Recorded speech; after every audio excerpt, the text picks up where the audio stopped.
Thank you for staying with us. Now, some workers of the Agricultural Development Bank are demanding a probe into the activities of the company's management. The workers accuse management of negligence and poor business practices, which they say could lead to the collapse of the bank. They are demanding the dismissal of the managing director and the dissolution of the board. The staff is demanding explanation for what it describes as the bank's abysmal performance over the period spanning 2009 to 2014. The staff is also questioning what the management achieved with this 3-year strategic plan executed from 2010 to 2012. According to Joy News sources, the bank's enviable 5th position has dipped to about 20th on the league of table of the 28 banks in the country. The workers also argue that the management's bid to cut down on costs has only resulted in the reverse when it decided to outsource certain non-core banking services, including official drivers for the bank. The workers also want to know the underlying cause or causes for what they say is the topsy-turvy nature of the bank's profitability since 2009. ADB closed the 2014 year with 47.8 million cedis, including tax credit component of 13.1 million cedis.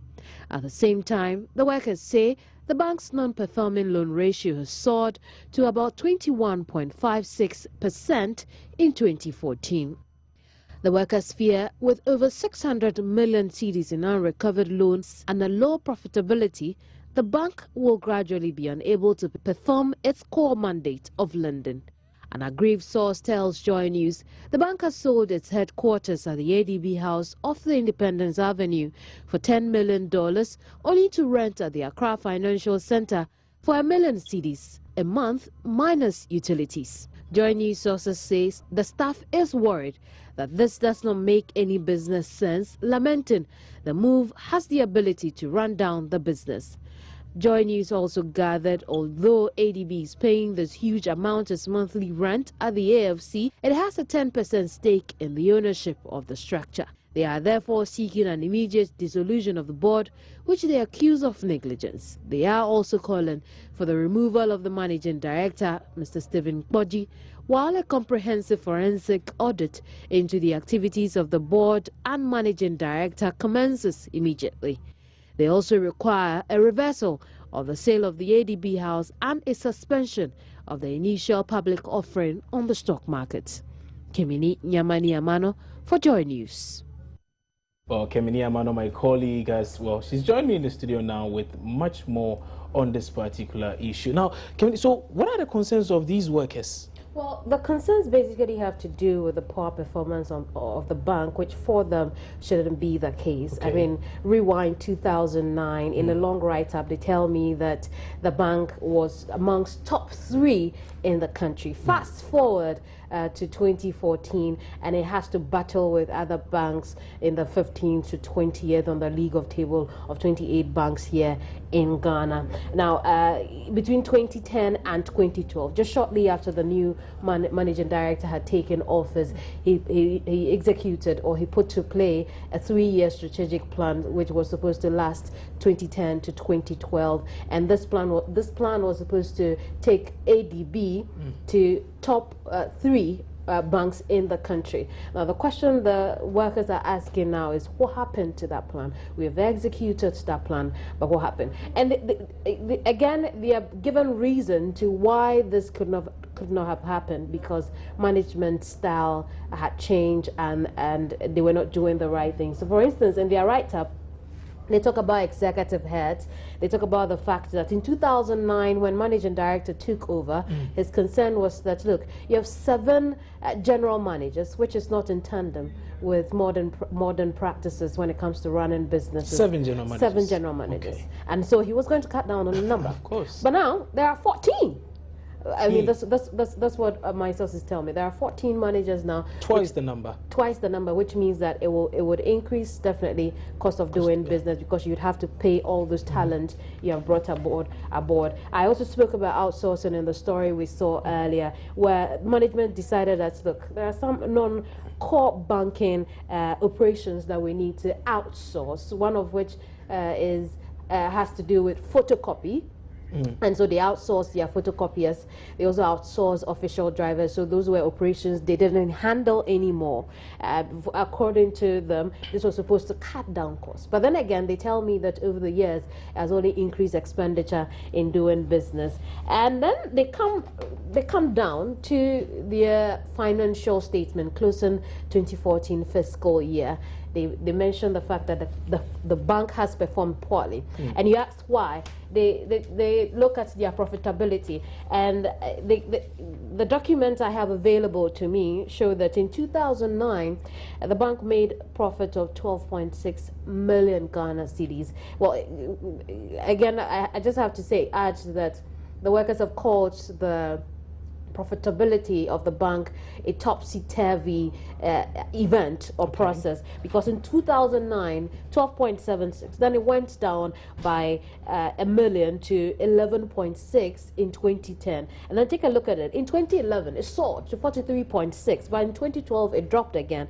In 2013 they had their best performance, 18.6 million Ghana cedis, but in 2014 it dropped to 47.8. Now that's seriously plunging when you compare it with the 80.3 million in 2013. Now this 47 has a tax component of about 13.1, so the tax credit component added on to the profit of the bank, and it probably wouldn't be a problem, because then you admit that you live in times when things are a bit difficult. But for the workers, again, at the same time, we shouldn't have a high ratio of non-performing loans. They closed the 2014 fiscal year with a 21.56% for non-performing loans, translating into over 600 million Ghana cedis of unrecovered loans. That's a lot of money. Indeed, it is for the workers. And then when they put these two side by side, they believe that the bank is gradually giving up on its core mandate of lending, because you don't have the money and you can't give to the people that you have set up the bank for. Now, so for every manager, you'd want to do the right thing. The management decided to float an IPO, initial public offering, on the stock market. Indeed, on the stock market. Now, the workers' challenge with that is that this IPO is supposed to raise $200 million.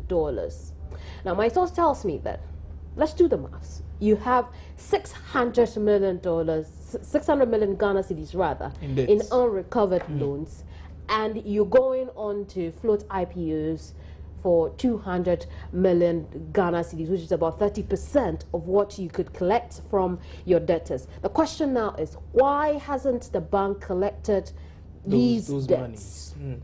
Now that's a question the workers are, very, very valid question the workers are asking. Why hasn't the bank collected these debts? And they're blaming the management for negligence again, and then that's the word I used in the story, negligence of not doing its work to collect those debts. So this MD we speak of, obviously he can't just take decisions.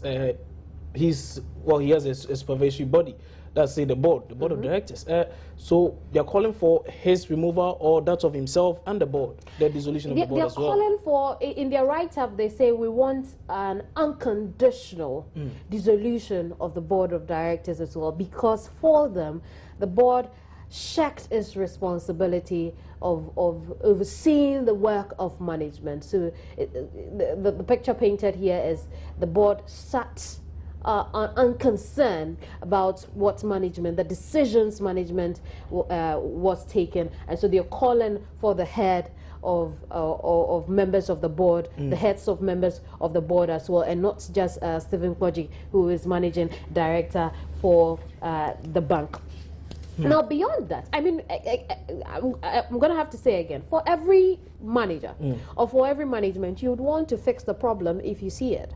And so as one of the ways, the workers tell me that one of the ways to fix the problem, the workers tell me that management decided to sell off ADB House to rake in some revenue, which wouldn't have been a bad idea. So ADB House, together with the land on which it sits on, was sold for $10 million, which is good, right? Okay, so you move from the house and then you go where?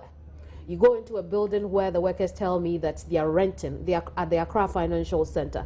So they're moving to that building and they're renting, and guess for how much? For $1 million Ghana cedis a month.